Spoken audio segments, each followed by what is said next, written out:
KS preliminary exam 2022 prelims जो है ये आपका पता है 31 तारीख को है। आज 28 डेट हो चुकी है और कल और परसों के 2 दिन बच रहे हैं, उसके बाद जो आपका एग्ज़ाम है। कल का दिन जो है और परसों का दिन, दोनों में से कोई एक दिन ऐसा होगा जब आप ट्रैवलिंग में जो है अपना टाइम बिताएंगे और वो टाइम जो है वो उसमें आप कुछ कर नहीं सकते।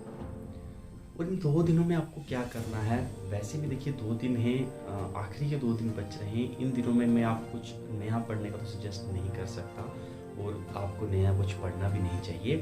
आपको कुछ चीज़ों का जो ध्यान रखना है इन 2-3 दिनों में, और ख़ासकर से एग्ज़ाम के दिनों में, वो चीज़ें जो है मैं आज आपके साथ शेयर करने वाला। देखिए, जो आपने पिछले 3 महीनों में या 6 महीनों में या 1 साल में भी पढ़ा होगा, वो चीज़ सच में बताऊँ तो मेरे लिए कोई मायने नहीं रखती। मेरे लिए सबसे इम्पोर्टेंट चीज़ जो मायने रखती है वो है आप एग्ज़ाम के दिन जो है, यानी 31 जुलाई को जो आपका एग्ज़ाम है, आप उस दिन अपनी परफॉर्मेंस कैसे दे रहे हैं।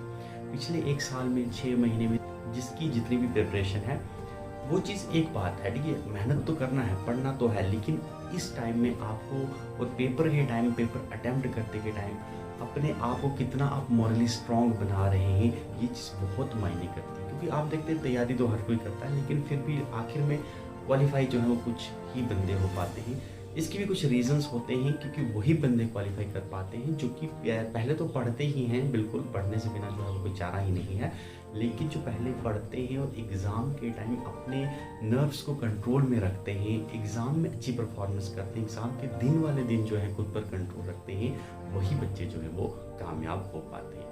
मैंने अपने साथ के बहुत सारे इंसान देखे हैं जो 2-2, 3-3 साल से पढ़ रहे हैं, लेकिन फिर भी कोई ना कोई छोटी गलती जो है एग्ज़ाम के टाइम, एग्ज़ाम के दिन वो कर आते हैं, जिसकी वजह से जो है उनकी सिलेक्शन नहीं हो पाती और पूरे साल जो है वो पछताते हैं और मेंटली जो है वो डिप्रेस धीरे धीरे होते जा रहे हैं। तो क्या किन चीज़ों का ख्याल रखना है आपको इन 2 दिनों के बीच, ये बात हम शेयर करेंगे।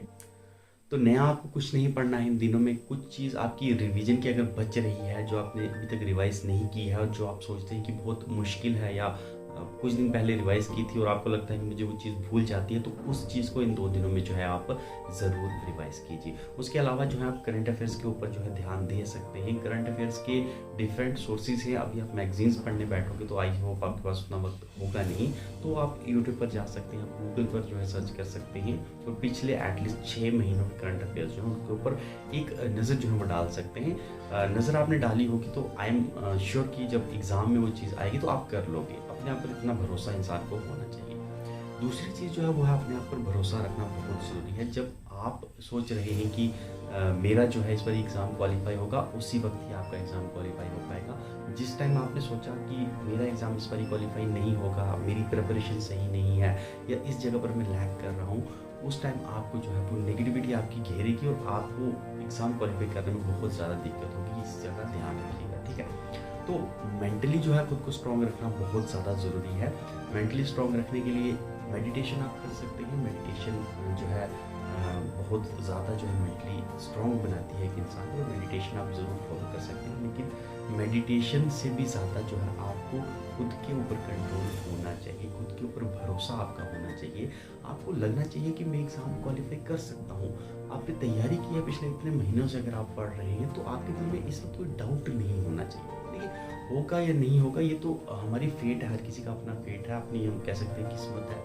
होगा जो होना है, जो नहीं होगा वो नहीं होना है। लेकिन हमें अपने आप पर एटलीस्ट जो है एग्ज़ाम के टाइम तक जो है, जब तक हम एग्ज़ाम देकर बाहर नहीं आ जाते, हमें अपने आप पर भरोसा रखना चाहिए। जिस टाइम हमने अपने आप पर भरोसा लूज़ किया, वही जो है उसी टाइम जो है हम कहीं ना कहीं बाकियों से काफ़ी पीछे रह जाएंगे। और पेपर अटेम्प्ट करते टाइम प्लीज़ ध्यान रखिएगा कि कोई भी चीज़ जल्दबाजी में मत कीजिएगा।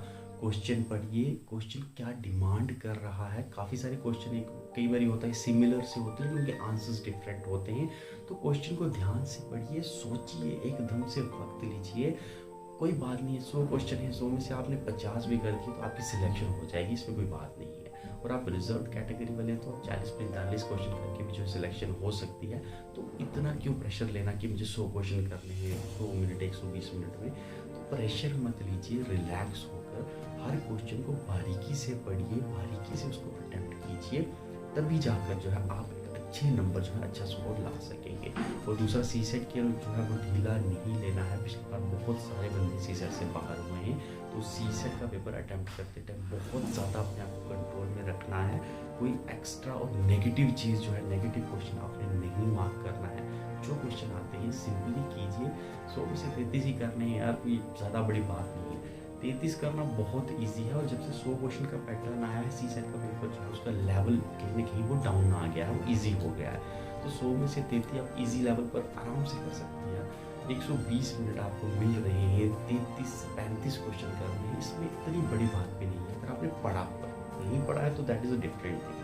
पढ़ा हुआ है और 120 मिनट में आप 35 क्वेश्चन अगर आपको करने हैं, आप मैनुअली भी कर सकते हैं। आपको कोई फार्मूलाज की ज़रूरत नहीं होती। मैनुअली कैलकुलेट कीजिए, क्वेश्चन के बीच ही आंसर उसका छुपा होता है। बस थोड़ी सी वहाँ आपको प्रैक्टिस करनी ज़रूरी होती है। एंड आखिर में जो है भरपूर तादाद में जो है वो आप पानी पीजिए। पानी से आपका जो है दिमाग का ऑक्सीजन लेवल एक्टिव रहता है और आपका दिमाग जो है वो इधर उधर की नहीं सोचता, कंट्रोल में रहता है। और अगर दिमाग कंट्रोल में है तो आपका एग्ज़ाम आपके कंट्रोल में है। तो उस एक दिन के ऊपर ज़रूर ध्यान दीजिए। जो आपका एग्ज़ाम का दिन है उस दिन अपने आप को कंट्रोल में रख दिया, आपकी पूरी साल की मेहनत जो है वो सफल हो जाएगी। तो उस दिन ध्यान रखिएगा, सब कुछ चीज़ें अपने साथ रखिए। इंस्ट्रक्शंस में बताया गया है क्या क्या आपको रखना है। आधार कार्ड आपको साथ रखना है, एडमिट कार्ड साथ रखना है। इसके अलावा कोई दूसरी चीज़ की ज़रूरत नहीं है। पेन ज़रूर लेके जाइएगा अपना। तो पेन कौन सा ले जाना है आपको पता ही है। तो बस यही चीज़ें ही, इन चीज़ों का ध्यान रखिए और कामयाबी जो है उसको हासिल कीजिए। धन्यवाद एंड ऑल द बेस्ट।